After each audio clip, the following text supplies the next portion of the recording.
Pues muy buenas tardes a todos y a todas. Nos da mucho gusto que nos acompañen en una más de las mesas de análisis que en su interés por difundir la cultura de los derechos humanos realiza jueves a jueves el Centro Nacional de Derechos Humanos de la Comisión Nacional de Derechos Humanos. A nombre de nuestro presidente, licenciado Luis Raúl González Pérez, les damos la más cordial bienvenida con el saludo afectuoso de la directora general del centro, que es la doctora Julieta Morales Sánchez, que en algún momento se incorporará con nosotros en razón de que está cubriendo una comisión oficial, pero pues ella siempre está pendiente del desarrollo de las mesas de análisis. El día de hoy vamos a abordar un tema muy interesante y muy actual, que es el acoso laboral, llamado moving, precisamente en todos los medios de comunicación.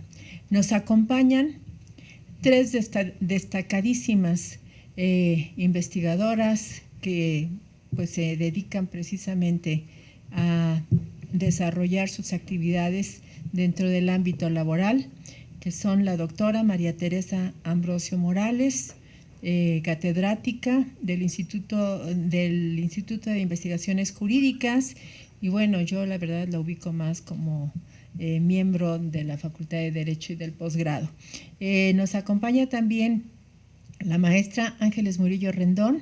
Ella es integrante de la Sexta Visitaduría General de esta comisión, y la maestra, la licenciada Wendy Marisol Martínez Ortega, quien es directora de legislación de la Secretaría del Trabajo y Previsión Social. Como ustedes pueden apreciar, cada una en un ámbito distinto, pero todas con el interés común de seguir difundiendo la cultura de protección de los derechos humanos. Y sin mayor preámbulo, nada más con la indicación de que cada una de nuestras panelistas va a tener 15 o 20 minutos para desarrollar el tema desde el tópico que ellas han decidido, y posteriormente se abre una sesión de preguntas y respuestas. En las sillas les dejaron unas papeletas en donde, si ustedes tienen alguna duda, pues yo les suplicaría que la anoten, y para al final de las disertaciones de nuestras panelistas, ellas con mucho gusto lo comentan con ustedes. Pues este jueves 26 de abril de 2018 vamos a iniciar la mesa de acoso laboral Moving con la presentación de la maestra Ángeles Murillo Rendón. Voy a permitirme hacer una breve síntesis curricular de la maestra Ángeles. Ella estudió licenciatura en Derecho en la Universidad Nacional Autónoma de México, es maestra en Derecho por la misma universidad y es doctorante en Derecho Laboral por el Instituto de Posgrado en Derecho. Antes de que iniciáramos la mesa comentábamos que bueno, pues todas somos hijas de la Universidad Nacional Autónoma de México, con mucho orgullo, ¿verdad? La maestra María de los Ángeles ha trabajado como agente del Ministerio Público en la Procuraduría General de Justicia del Distrito Federal y colaboró como jefa de servicios en la Subdirección de Atención a Derechohabientes en el ISSSTE. Actualmente, la maestra Murillo se desempeña como directora de área en asuntos laborales de la Sexta Visitaduría General de la CNDH, institución en la cual, a través de 18 años, ha desempeñado diversos cargos como visitadora adjunta, como asesora y como capacitadora en materia de derechos humanos en la Secretaría Técnica, así como conferencista en universidades, en organismos de la sociedad civil, y ha participado como ponente en congresos tanto nacionales como internacionales. Realmente la actividad de la maestra Murillo es muy intensa. Cada visitaduría tiene una carga impresionante de trabajo, y en particular yo creo que el área laboral es bastante conflictiva. Pero no solamente esto, sino también ha sido académica en la Facultad de Estudios Superiores de Aragón y en el Instituto de Formación Profesional de la Procuraduría General de Justicia del Distrito Federal. Entonces, pues bienvenida, maestra, y vamos a dar inicio a esta mesa de análisis. Buenas tardes a todos. Como acaba de comentar la doctora, efectivamente en la sexta visitaduría recibimos alrededor de 700 quejas por mes. En su mayoría el tema es acoso laboral o mobbing. Mi presentación va a ser, aparte de los conceptos, bueno, realmente, ¿qué consideramos como Comisión Nacional para iniciar una investigación sobre el tema? Porque puede haber una diferencia entre una conducta que puede conocer el órgano interno de control correspondiente o cuando pudiéramos tomar algunos elementos que señala la Suprema Corte y se da inicio a la investigación. Si no, orientamos al órgano interno de control o en su caso remitimos si es un asunto de competencia estatal.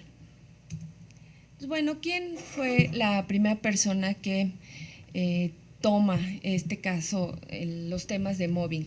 Él es un sueco, es Lehmann, más conocido como Lehmann. Él es el primero que investiga el fenómeno desde los años 80.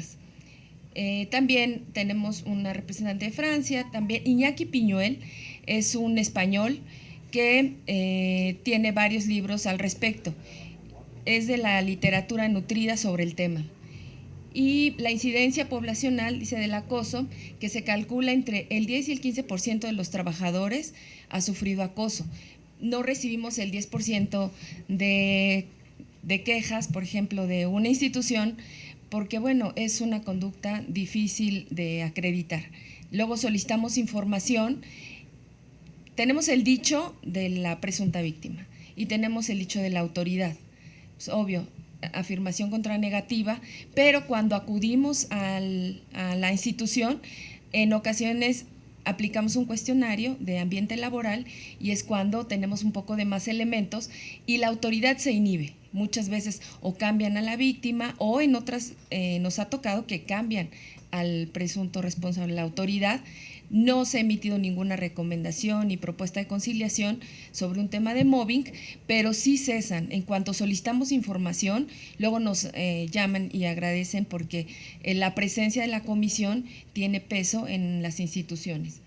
¿Qué significa mobbing o acoso laboral o moral en el trabajo? Dice, es la situación en la que una persona o grupo de personas ejercen una violencia psicológica extrema de forma sistemática, al menos una vez por semana durante un tiempo prolongado, más de 6 meses sobre otras personas en el lugar de trabajo. Esta es una definición del sueco Lehmann.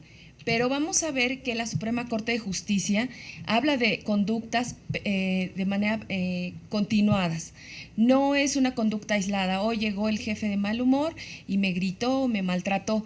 Eso generalmente es órgano interno de control. Aquí vemos que para el mobbing es un poquito, hay varios elementos, aunque es preciso enfatizar que cuando se trata de grupos vulnerables, no precisamente estos supuestos se cubren, pero por la situación de la persona nosotros aperturamos la investigación.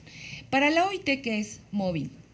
Dice, el acoso laboral es cualquier incidente en el cual una persona abusada, maltratada en circunstancias relacionadas con su trabajo. Estas situaciones pueden ser originadas por jefes, compañeros de trabajo y en cualquier nivel de organización. Y para la OMS, ¿qué es mobbing? Y se define el acoso laboral o mobbing como una situación de violencia o acoso recurrente dirigida hacia una persona. Aquí vemos solamente son clasificaciones, pero para la Suprema Corte, ¿qué es este fenómeno? ¿Qué es lo que nosotros retomamos como sexta visitaduría? Dice que es una conducta que se presenta dentro de una relación laboral. ¿Cuál es el? Aquí ya hay más elementos, o sea, no nada más es la conducta, nada más te molesto o llevo a cabo determinadas acciones, pero ¿para qué? Aquí también cuando nos recibimos las quejas tenemos que ver cuál es el objetivo. Aquí señala la Suprema Corte que es intimidar, opacar, aplanar, amedrentar o consumir emocionalmente o intelectualmente a la víctima.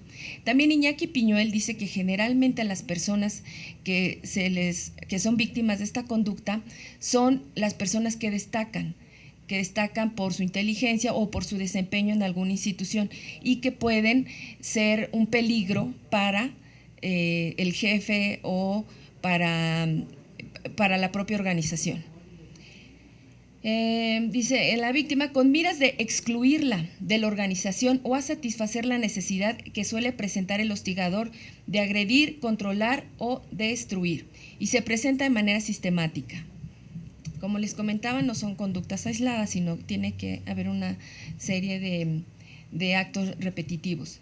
Algunos tipos de conducta para el mobbing es la exclusión total de cualquier labor asignada a la víctima. Les quitan completamente sus labores o les dan en exceso, que es una carga que no pueden muchas veces manejar. Pues ¿para qué? Para que la persona se canse y se vaya. También son agresiones verbales hacia su persona y con la finalidad, ya lo vimos, de mermar su autoestima, salud, integridad, libertad y seguridad. La tipología, vemos que hay 3 tipos de mobbing. Vertical, cuando es del superior jerárquico a sus inferiores jerárquicos. Cuando es horizontal, es entre compañeros. También recibimos quejas, sobre todo de instituciones policíacas, no sé si por las horas que trabajan, pero en general, cuando es una mobbing horizontal, es de instituciones policíacas. Es cuando es entre compañeros. Y la vertical es cuando los inferiores jerárquicos pues, quieren tumbar al jefe. ¿Cómo es el desarrollo de esta conducta? Dice, la fase 1 empieza con problemas de organización del trabajo o problema interpersonal no resuelto, convertido en crónico. En ocasiones puede haber conflictos entre los compañeros o que alguna vez, como les comentaba, el jefe pues tiene alguna situación y puede estar un poco irritable y le llama la atención de manera inadecuada a su inferior jerárquico, pero ahí se arregla ya. Pero aquí vemos, esta es la primera fase. Si continúa, ya sería la parte 2, que es la estigmatización. Dice, es la adopción por una de las partes en conflicto del comportamiento hostigador individual o en grupo. Es una fase prolongada por actitudes de negación de la realidad por el trabajador, los implicados e incluso por la dirección. Podríamos pensar, ¿cómo es posible que una persona pueda soportar ese trato? Bueno, pues tal vez aquí lo dice la Suprema Corte, puede ser una negación de la realidad. Si no, bueno, ya mañana, o si me porto bien, o si me quedo más tarde, porque pues muchas personas dependemos del trabajo. No tenemos una familia, necesitamos el trabajo, ingresos, madres solteras. Si es un estudiante, pues, yo me voy y al ratito me consigo otro trabajo y suelen moverse más. Pero si ya también es una persona que tiene muchos años en una institución, pues le cuesta más trabajo. Entonces aquí habla de esa fase de que esto no existe y las cosas van a mejorar. La tercera fase son medidas adoptadas por un superior jerárquico para la resolución del conflicto. Como les comento, pues generalmente son las direcciones jurídicas las que tratan de llegar a un arreglo entre las partes. Puede haber una resolución positiva, se le cambia de lugar, hay un diálogo, luego firman compromisos para mejorar la situación, o hay una resolución tendente, mayor culpabilización y sufrimiento del afectado. O las cosas se resuelven o al contrario, ya las conductas van subiendo de tono. La última fase se llama fase de marginación o exclusión de la vida laboral. Aquí ya el trabajador ya sufre de enfermedades, entonces ya se incapacita, hay bajas médicas, puede llegar hasta el despido del trabajador, sobre todo cuando son de confianza. Hay una pensión por invalidez, llega tanto el deterioro físico que bueno, ya se incapacitan, o permanente por las consecuencias físicas, psíquicas, sociales y económicas.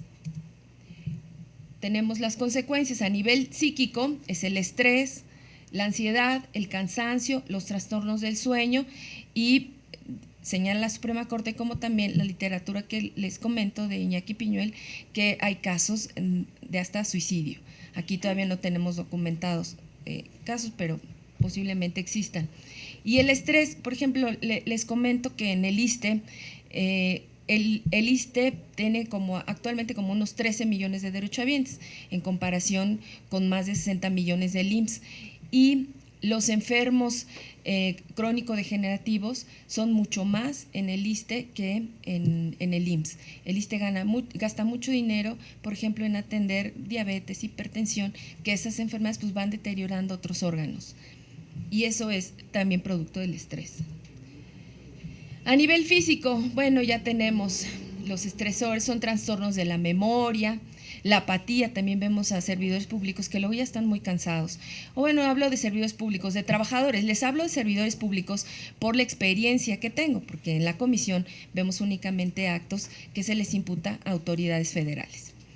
La irritabilidad o el cansancio y síntomas psicosomáticos como es la diarrea, el estreñimiento, gastritis, taquicardia, vómitos, mareos, los síntomas relacionados con la tensión muscular, dolor de espalda o cervical.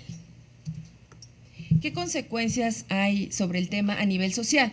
Bueno, la susceptibilidad, la irritabilidad, las conductas de aislamiento, también pues el trabajador se aísla, conductas de evitación y conductas agresivas.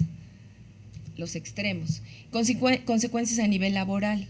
La desmotivación, pues si a un trabajador todo el tiempo se le está como una gotita de agua, se le está mermando, se le está maltratando y no sirves y tachan documentos y lo cambian constantemente de área, pues imagínense, no creo que adore su institución o realmente se pueda poner la camiseta y me quedo más tiempo y como suele pasar, que a veces hay algo y bueno, me quedo, no importa, es trabajo, pero no, ya están muy desmotivados muchos servidores públicos.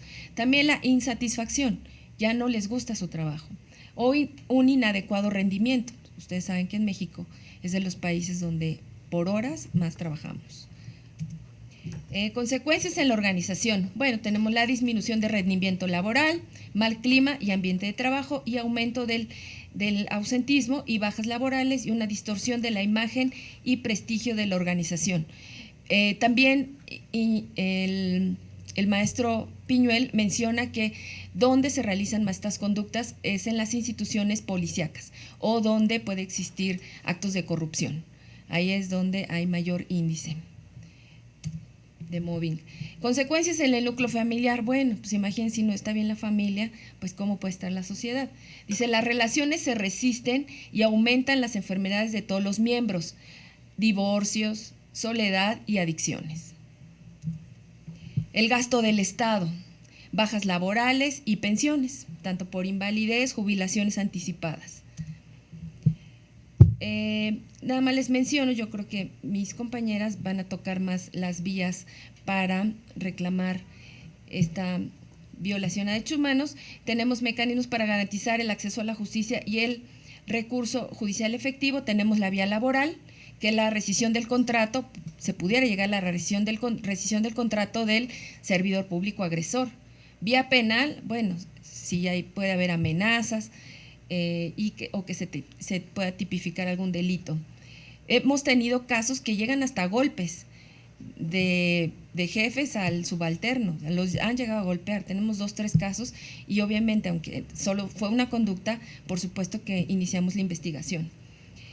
Y también la vía administrativa, bueno, que sería los órganos internos de control. Aquí hay una sanción al servidor público, desde una amonestación, una inhabilitación, pues lo veo un poco complicado, pero sí puede existir alguna sanción. Y la vía civil, que es la indemnización por daño moral. ¿Cómo voy?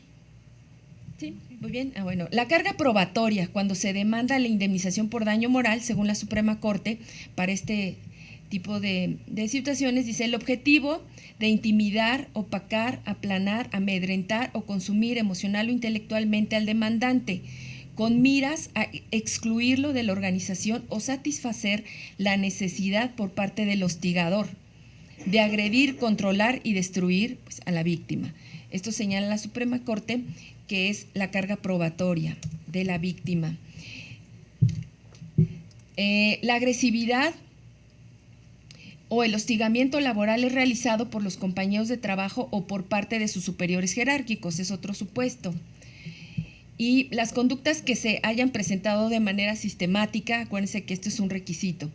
Dice que la dinámica de la conducta hostil se desarrolle según los hechos relevantes descritos en la demanda. Yo creo que hasta aquí ya no comento el amparo. Si nos da tiempo, con mucho gusto platico este caso. Muchas gracias.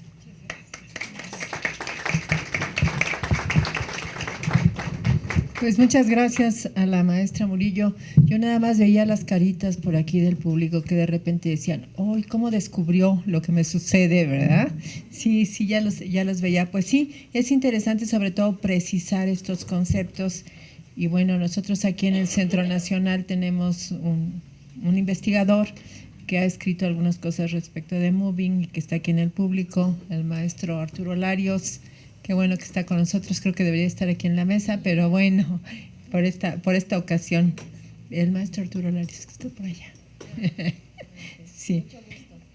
Bueno, vamos a continuar con la presentación de la licenciada Wendy Marisol Martínez Ortega. Como ya les había mencionado con anterioridad, ella es directora de legislación en la Secretaría del Trabajo. Obviamente es licenciada en Derecho por la Universidad Nacional Autónoma de México y actualmente cursa la licenciatura en Nutrición Aplicada. Tiene múltiples diplomados y cursos y ella nos destaca nada más 4. Uno de ellos es transversalizando la perspectiva de género en el ámbito laboral, discriminación y derechos, aplicación e interpretación de la nueva ley de amparo, y sensibilización para la transparencia y la rendición de cuentas. Esto lo cursó en el Instituto Federal de Acceso a la Información y Protección de Datos y Seguridad y Salud Ocupacional por parte de la Secretaría del Trabajo y Previsión Social. La licenciada Martínez Ortega ha desempeñado diversas funciones en la Secretaría del Trabajo. Es una trayectoria profesional de 9 años en la Dirección General de Inspección Federal de Trabajo y Asuntos Jurídicos. Se desempeñó previamente en las Secretarías de Economía y de la Función Pública en las áreas de normatividad, inversión extranjera y prácticas comerciales internacionales, así como en la de servicio profesional de carrera. A partir de marzo de 2012, tiene a su cargo la Dirección de Legislación de la Dirección General de Asuntos Jurídicos en la Secretaría del Trabajo y Previsión Social. Como ven, bueno, pues ella es muy joven, pero tiene una amplia trayectoria laboral y pues sin más preámbulo vamos a pasarle el micrófono.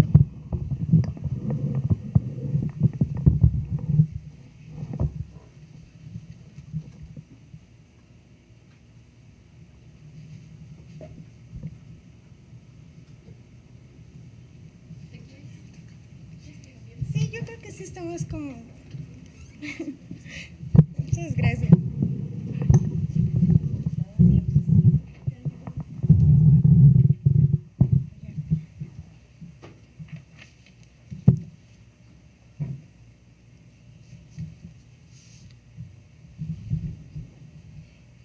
Buenas tardes, muchísimas gracias por la invitación.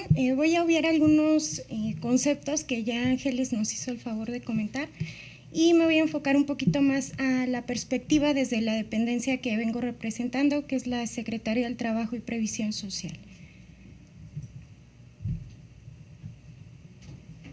Como comentaba Ángeles, la OIT define al acoso laboral como una acción verbal o psicológica de índole sistemática y le da la característica de que debe ser recurrente y sistemática.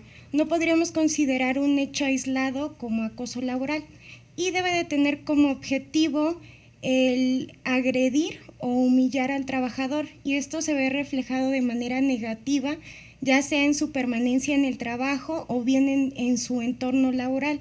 La OIT como tal no tiene un convenio específico en materia de acoso laboral, pero tiene un convenio que es el 111 y la recomendación que deriva de este, que tratan sobre la discriminación en el empleo.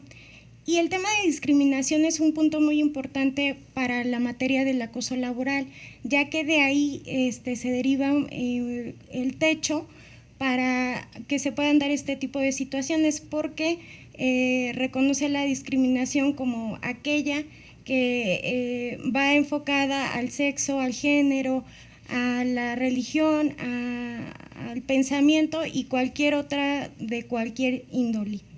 Este convenio fue ratificado por México en 1961 y nosotros como Secretaría de Trabajo rendimos memorias específicas más o menos cada 5 años a la OIT sobre cuáles son las acciones que implementamos en la dependencia para darle seguimiento. En nuestro marco jurídico no existe la figura de acoso laboral como tal. Sin embargo, sí hay un andamiaje importante que le da el techo y que nos permite entrar en el ámbito de las empresas a regular y a vigilar este tema. Partimos obviamente de la Constitución, que reconoce en su artículo primero el derecho de todas las personas a gozar de los derechos humanos y que ahí también se da la prohibición a cualquier tipo de discriminación. Por su parte, la Ley Federal para Prevenir y Eliminar la Discriminación, en su artículo 4 define a la práctica discriminatoria como toda acción o omisión cuyo fin sea impedir o anular el reconocimiento o ejercicio de los derechos y la igualdad de oportunidades. Y en el artículo 9, como parte de estas conductas discriminatorias, reconoce a la violencia física, sexual o psicológica. En el caso de la Ley General de Acceso de las Mujeres a una Vida Libre de Violencia, se define a la violencia laboral, pero no al acoso laboral. La violencia laboral como aquella que se presenta en el marco de una relación laboral, independientemente de la jerarquía que haya. Como comentaba Ángeles, hay 3 tipos de acoso laboral que se puede dar de manera vertical, ya sea ascendente o descendente, y la horizontal.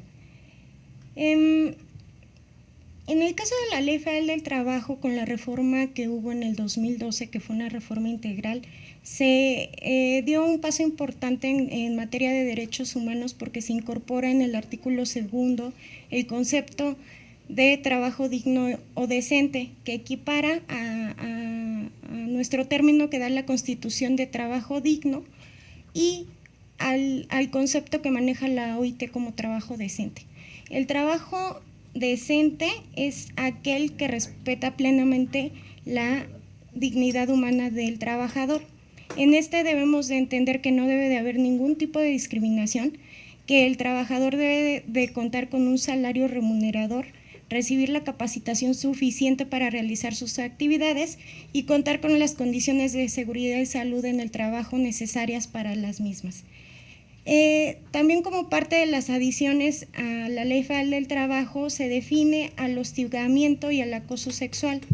Aquí hay un tema que más adelante les voy a platicar que se está tratando de enderezar en el Congreso porque el hostigamiento se reguló sin calificarlo si era de tipo sexual o laboral, pero la intención del legislador era acotarlo al aspecto únicamente sexual, porque hace una diferencia en las 2 definiciones. En la primera deja claro que hay una relación de poder, que haya una subordinación, y en la segunda, en el acoso sexual, no es necesario, o sea, se puede dar entre iguales. Entonces, esto es importante tenerlo en consideración porque como tal el acoso laboral a la fecha no está regulado en la Ley Federal del Trabajo. En cuanto a los mecanismos para precisamente atacar este tema, en el artículo 47, la fracción octava y en el 51, fracción segunda, se establecen como causas de rescisión laboral precisamente en el caso de sin responsabilidad para el patrón, que el trabajador cometa actos inmorales o de hostigamiento o acoso sexual, y sin responsabilidad para el patrón estos mismos, pero también se añaden actos de violencia, amenazas, injurias, no solo para el trabajador, sino también para el cónyuge, padre, hijo o hermanos. Aquí tenemos una ventana para precisamente que el trabajador pueda rescindir la relación laboral sin responsabilidad para él si hay acoso laboral, porque el acoso laboral conlleva precisamente a la violencia, a las amenazas y a las injurias. Entonces, lo que sí regula la Ley Federal del Trabajo es precisamente este acoso y hostigamiento sexual, que son figuras que van de la mano con el tema, pero que tienen un tratamiento diferente y que para efectos penales se tipifican como un delito. En la Ley Federal del Trabajo, una vez que está calificada por una autoridad jurisdiccional, se puede imponer una multa de 250 a 500 veces la unidad de medida y actualización. Aún la Ley Federal del Trabajo señala salarios mínimos, pero con la reforma que hubo en materia de salario mínimo sería la unidad. En este sentido, en el marco laboral, el Reglamento Federal de Seguridad y Salud en el Trabajo ha regulado desde el punto de vista de salud laboral la materia de acoso laboral. Para ello, dentro de sus definiciones, introduce a los riesgos psicosociales. Los riesgos psicosociales son aquellos que afectan la salud del trabajador y que están enfocados o que producen procesos de ansiedad, problemas de vigilia y casos de depresión y de estrés. Este tipo de riesgos psicosociales van ligados principalmente al tipo de funciones que realiza el trabajador, a que estén en una jornada más allá de las 8 horas, pero también a actos que se les llama traumáticos y a la violencia laboral. En este sentido, también introduce la definición de violencia laboral como aquellos actos de hostigamiento, acoso o malos tratos en contra del trabajador que puedan dañar a su integridad o a su salud. Para ello es necesario que los patrones identifiquen quiénes son los trabajadores que han sido sujetos a estos acontecimientos traumáticos y severos, ya sea por violencia laboral o por alguna otra cuestión. Y también señala la obligación de que los patrones deben de contar con un entorno organizacionalmente favorable y se debe de prevenir la violencia laboral. Entendamos al entorno organizacionalmente favorable aquel que promueve el sentido de pertenencia del trabajador, donde se le da la capacitación suficiente para realizar sus tareas y que se le definan de manera precisa sus actividades. Como comentaba Ángeles, muchas veces lo que se hace es que tenemos asignada una función y el acoso se deriva asignándoles responsabilidades o actividades que no van acorde a su puesto y con ello con la intención de fastidiar al trabajador. Entonces, también es importante que tenga una participación proactiva y que haya una comunicación con todos los integrantes de la empresa y que haya una distribución adecuada de cargas, porque es muy común que en los grupos de trabajo se le cargue la mano solamente a una persona. Y que las jornadas sean regulares y haya un reconocimiento y una evaluación al desempeño del trabajador. Hay otros instrumentos de carácter no vinculatorios que son los que promueven la Secretaría del Trabajo. En principio está la norma mexicana, la 025 en igualdad laboral y no discriminación.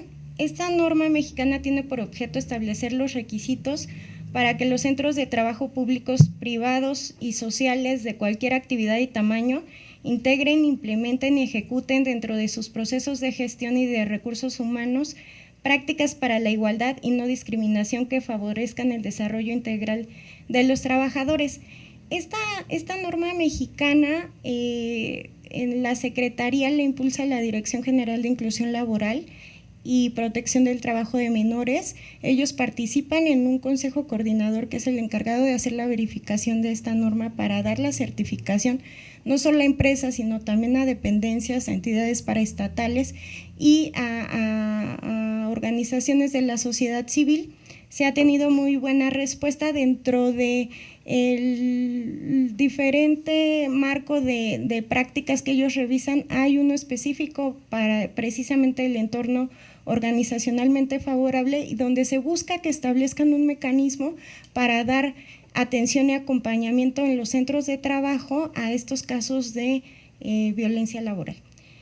Para ello también la Secretaría emitió un protocolo de actuación frente a casos de violencia laboral, hostigamiento y acoso sexual. Al igual no es un instrumento vinculatorio, pero permite darle una guía a los centros de trabajo para que implementen un órgano colegiado al interior de las empresas, que pudiera ser una comisión, un comité, que capte las quejas de los trabajadores que están sufriendo este tipo de acoso laboral y que se les dé el acompañamiento respectivo hasta poder resolver la situación. También la Secretaría cuenta con el Programa Nacional de Bienestar Emocional del Trabajo. Esta es una política pública que se implementó en este periodo en la Secretaría del Trabajo y que recoge la metodología SOLVE de la Organización Internacional del Trabajo. Aquí lo que se busca es fomentar el cuidado de las emociones del trabajador y prevenir los factores de riesgo psicosocial. Si ustedes tuvieran el interés, pudieran enviar un correo electrónico a pronavet@stps.gov.mx y se les da toda la información de cómo pueden adherirse al mismo. Bueno, me voy a saltar los criterios porque ya los comentó Ángeles. Y como les comentaba, lo que se está buscando es dar claridad y precisamente incorporar en la legislación nacional el acoso laboral. En esta legislatura se han presentado 7 iniciativas. Se tuvo el 15 de diciembre de 2016 en Cámara de Diputados la aprobación de la minuta por la que se reforman, adicionan y se adicionan diversas disposiciones de la Ley Federal del Trabajo y la Ley General de Acceso de las Mujeres a una Vida Libre de Violencia, donde se compilan 4 de las 7 iniciativas. Y pues básicamente la aportación más importante es que se está buscando incorporar el inciso C al artículo 3 bis para definir el acoso laboral con todos los elementos que ya hemos venido comentando y incorporarla también como una causa de rescisión de la relación de trabajo. Se estaría incorporando también con una obligación del patrón de no permitir estos actos de acoso laboral y por lo mismo conllevaría a una multa de 200 a 500 veces la unidad de medida y actualización. Por mi parte sería todo. Muchas gracias.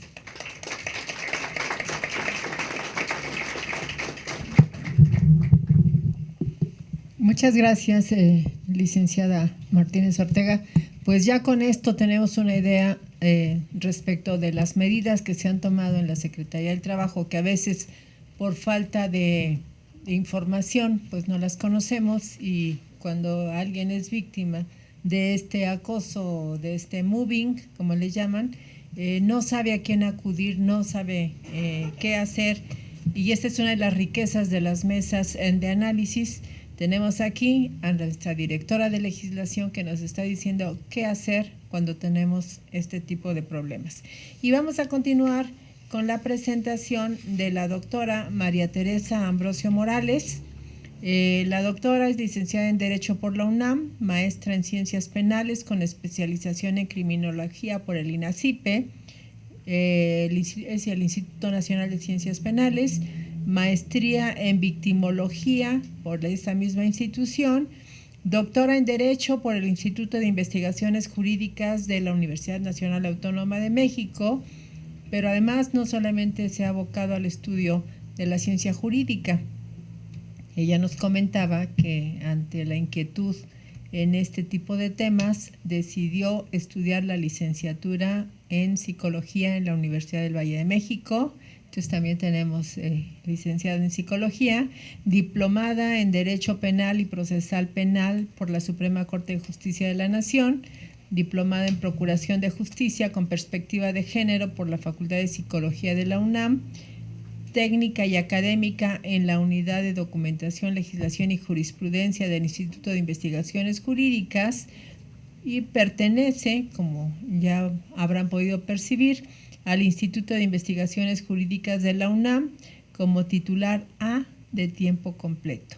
Independientemente de esta breve síntesis curricular que nos dio la maestra María Teresa Ambrosio, ella pues es congresista a nivel mundial, generalmente tiene la presencia de México en diversos foros internacionales. Bienvenida, doctora.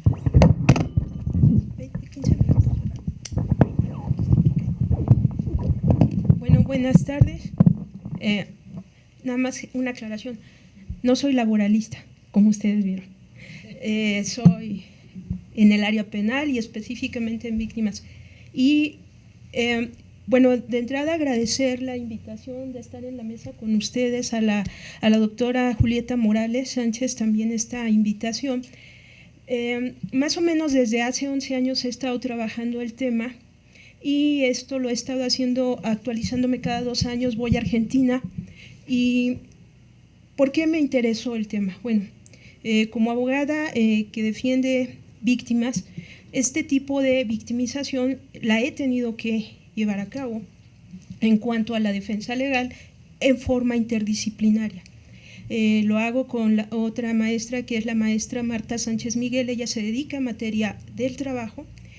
¿Y cómo denomino esto? Bueno, le llamo víctimas del trabajo. ¿Por qué es interesante ubicar esto? Bueno, van ustedes a observar por qué la importancia del tema. Ya quienes me antecedieron ya hablaron de aspectos conceptuales muy importantes. Lo que ustedes tienen en su pantalla, en una primera instancia, es una definición de doctrina de la doctora Marifranz Irigoyen.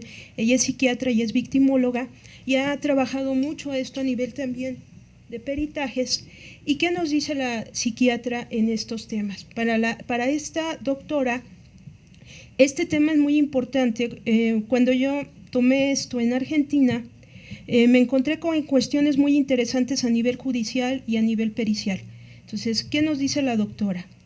La doctora nos dice que existe la posibilidad de destruir a alguien con solo palabras, con solo miradas, mentiras, humillaciones o insinuaciones en un proceso de maltrato psicológico en el que un individuo puede conseguir hacer pedazos a otro, y esto se le denomina violencia perversa o acoso moral. El mobbing, como ya lo había mencionado aquí la maestra, pues sí ha tenido diversas expresiones de iniciativas de reforma. La que tienen ustedes ahí fue una iniciativa que se presentó en el 2006 por parte de la diputada Cristina Portillo Ayala, en donde trataba ya de definir estos elementos del acoso laboral como cualquier forma de conducta persistente y demostrable ejercida sobre un trabajador por parte de un patrón, un jefe o un superior jerárquico inmediato o mediato, un compañero de trabajo, un subalterno, encaminado a infundir miedo, intimidación, terror, angustia y causar perjuicio laboral, generando desmotivación en el trabajo o inducir la renuncia del mismo.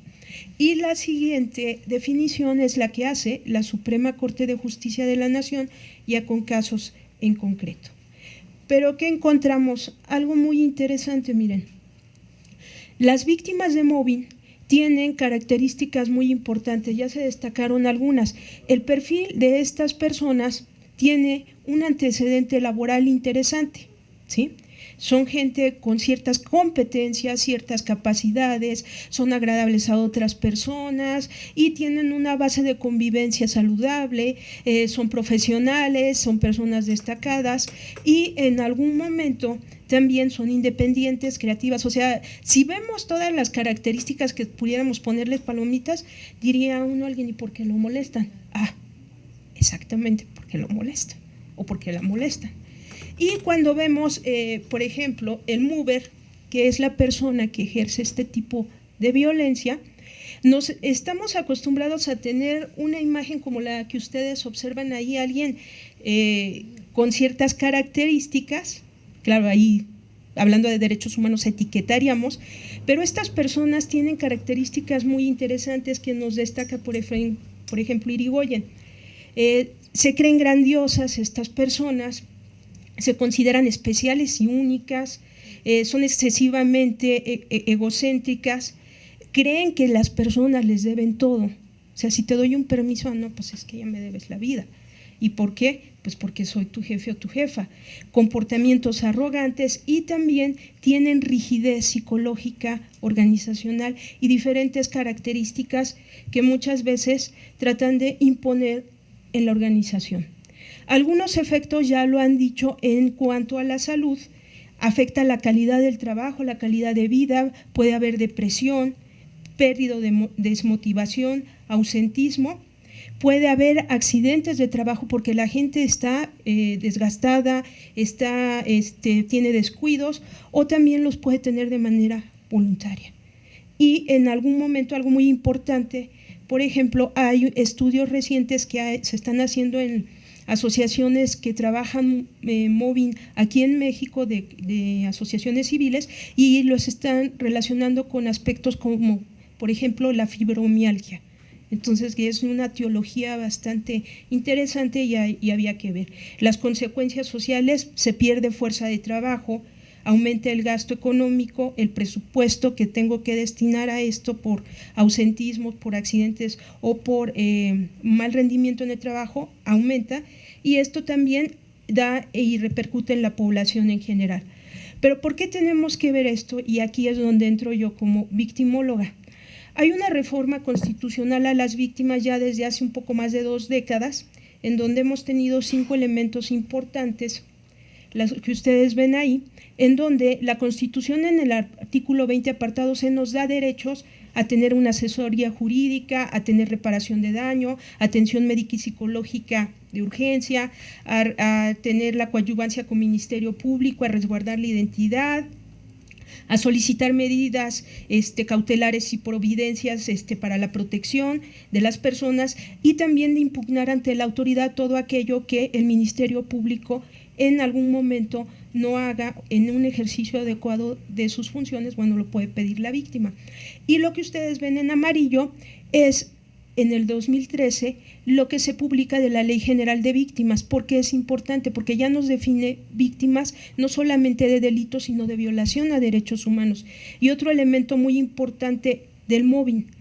El mobbing es un hecho victimizante. ¿Y qué es un hecho victimizante? La Ley General de Víctimas no lo define y por eso es importante tomarlo en cuenta como aquello que nos va a causar daño y afecta a la dignidad, los derechos humanos y todo aquello que esté regulado y protegido por la Constitución. Entonces, la importancia de esto es que esto es un hecho victimizante, ya lo comentaron, que no está tipificado. ¿Qué tenemos nosotros tipificado? Eso que ustedes ven, las estadísticas generales, en donde si ustedes observan por sexo, en mujeres y hombres son personas jóvenes en edad laboralmente que pueden estar en estos momentos trabajando. Algunos delitos en general se registran de manera como los está catalogando el Código Penal a nivel federal o a nivel estatal, pero ¿qué tenemos para poder visibilizar un poco esto? El ambiente laboral, con estadísticas tan específicas como el INDIRE del INEGI, que nos da características muy especiales en materia laboral. Aquí sí se mide los ámbitos de ocurrencia y aquí es donde entra el aspecto laboral. ¿Qué encontramos nosotros en esta encuesta? Pues miren, algo bien importante, el 29% de esta encuesta nos habla de violencia económica, patrimonial y discriminación en el trabajo. Otro elemento importante, en cuanto a la victimización a lo largo del tiempo. En toda la vida, 26.6% de las personas, de las mujeres, nos dicen haber sufrido este tipo de violencia. Y en los últimos 12 meses, el 22.5%. ¿Qué tipo de violencia? Bueno, tenemos actos de discriminación, la emocional también, y de carácter sexual, y la física, ahí también registrada.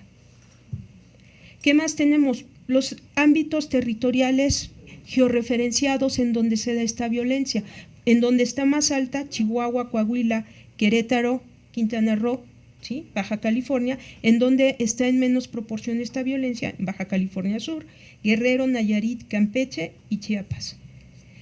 ¿Quiénes agreden a las mujeres?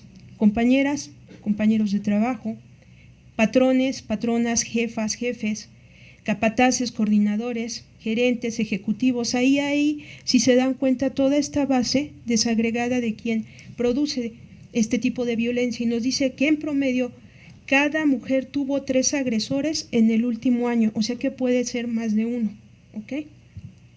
¿Qué otro elemento?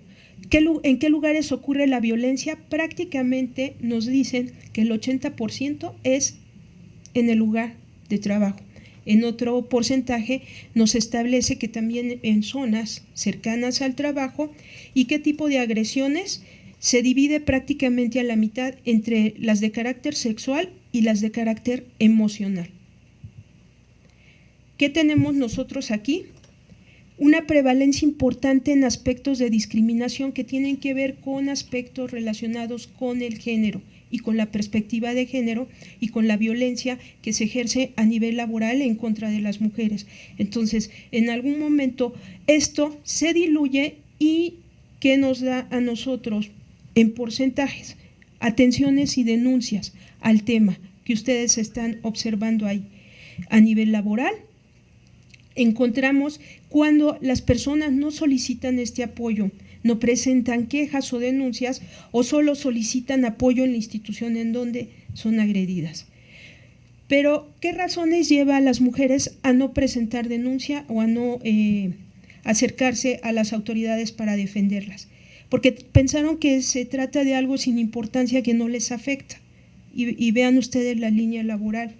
Miedo o consecuencias o amenazas, esto es lo más alto dentro de las diferentes formas de violencia.